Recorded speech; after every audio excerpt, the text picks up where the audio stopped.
أهلا بيكم. إننا نتكلم إنجليزي بطريقة مهذبة دي مهارة أكبر بكتير من مجرد معرفة الكلمات. الموضوع عامل زي ما يكون في قواعد غير مكتوبة بتخلي التواصل أسهل وأوضح وفي احترام متبادل. أكيد كلنا اتحطينا في الموقف ده، محتاجين نطلب خدمة من حد وبنبقى قلقانين. يا ترى أقولها إزاي من غير ما طريقتي تبان وقحة أو كأني بأمر؟ وساعات الخوف ده بيخلينا نتردد أصلا في إننا نطلب. طيب إزاي نحول القلق ده لثقة؟ السر كله في فن الطلب. الموضوع مش مجرد حفظ كام جملة وخلاص، لأ، دي استراتيجية ليها 3 قواعد ذهبية لو فهمناها هتغير طريقتنا في التواصل تماماً. يلا بينا نشوف إيه هي. طلب خدمة من حد ده تفاعل اجتماعي طبيعي جدا بنعمله كلنا، سواء مع صديق أو زميل في الشغل. لكن اللي بيفرق فعلا هو الطريقة والعقلية اللي بنبدأ بيها. يعني قبل ما نتكلم لازم نفهم إن الموضوع كله بيعتمد على إزاي بنفكر في الطلب نفسه. وهنا بقى نيجي للثلاث استراتيجيات الأساسية. أولاً نختار كلامنا بعناية. في فرق كبير بين الأمر المباشر زي سلفني عربيتك وبين سؤال مهذب زي ممكن أطلب من حضرتك خدمة. السؤال بيفتح مجال للحوار والاحترام.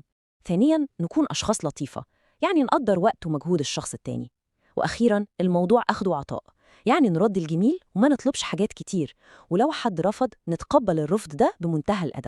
تمام، كده عرفنا الاستراتيجية العامة. دلوقتي بقى محتاجين الأدوات نفسها. هنتكلم عن المودلز أو الأفعال المساعدة، ودي تعتبر مجموعة الأدوات اللغوية الأساسية اللي هتساعدنا نبني طلباتنا بشكل صح ومهذب. النقطة المهمة هنا هي إن اللغة مش حاجة ثابتة، لأ، دي بتتغير حسب الموقف. يعني أكيد طريقة كلامنا مع مديرنا مختلفة تماماً عن طريقة كلامنا مع أصحابنا.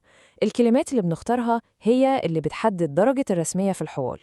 بصوا معايا على المقارنة البسيطة دي. Can you help me؟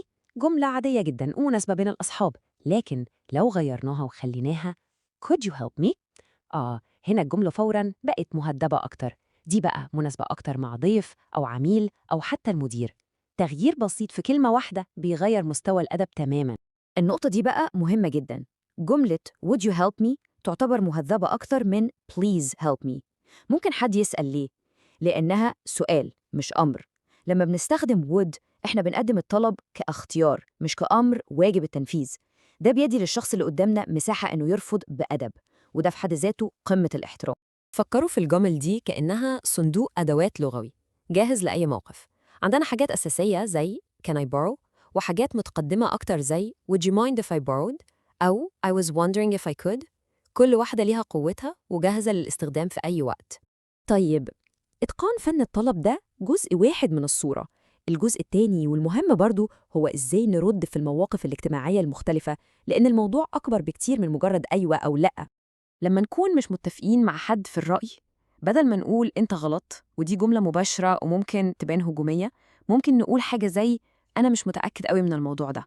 الطريقة دي بتلطف الخلاف وبتفتح باب للنقاش بدل ما تقفله. ونفس الكلام بينطبق على التعبير عن عدم الإعجاب بحاجة.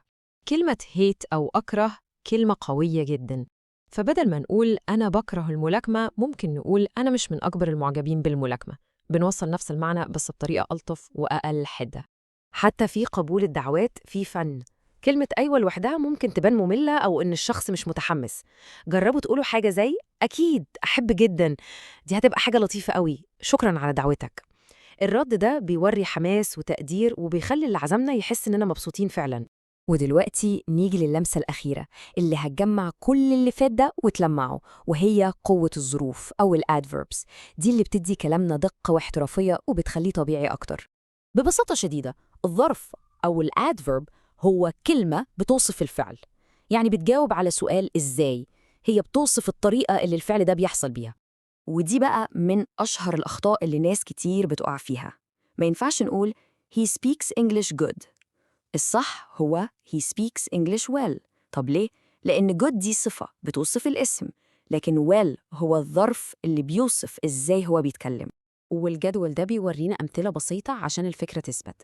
الصفة polite أو مهذب بتتحول للظرف politely أو بأدب، و careful أو حريص بتبقى carefully أو بحرص. هنلاحظ إن أغلب الظروف المنتظمة بتنتهي ب ly. طيب، عشان نجمع كل اللي قلناه، خلينا نلخص أهم النقط في مجموعة الأدوات الخاصة بالأدب في الكلام. دي الخلاصة اللي ممكن نرجع لها في أي وقت. الخلاصة في 4 نقط بسيطة. أولاً، خلوا الطلبات على شكل أسئلة مش أوامر. يعني استخدموا could أو would عشان تدوا اختيار. ثانياً، لما نختلف في الرأي نستخدم جمل تلطف الحوار زي أنا مش متأكد قوي من النقطة دي. ثالثاً، نكون دقيقين في الوصف ونستخدم الظروف زي quickly عشان نوصف الأفعال. وأخيراً، لما حد يعزمنا نظهر حماس وتقدير، ده بيقوي العلاقات جداً. وفي النهاية هنسيبكم مع السؤال ده عشان تفكروا فيه. إزاي ممكن سؤال واحد مهذب أو كلمة واحدة متقالة صح تغير مجرى محادثة كاملة وتأثر على علاقتنا باللي قدامنا؟